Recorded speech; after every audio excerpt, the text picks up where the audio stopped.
தருவார். புலியரை நோக்கி புறப்படுவோம், நம் கருப்பனின் அருளை தினம் பெறுவோம்.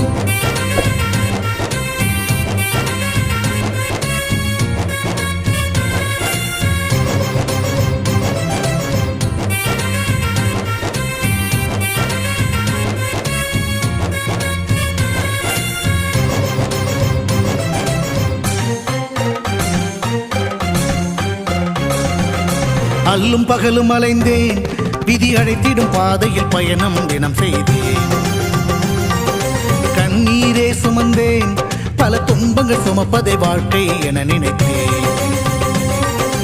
இன்பம் என்றால் அது என்னவென்று கனவிலும் கூட கண்டதில்லை. எரிமலை பிழம்பில் நீந்துவதே பிறவி பயன் என நான் இருந்தேன். கருப்பசாமியை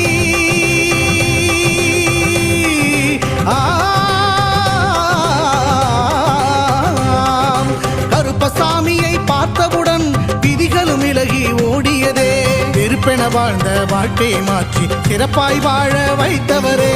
புலியரை நோக்கி புறப்படுவோம், நம் கருப்பனின்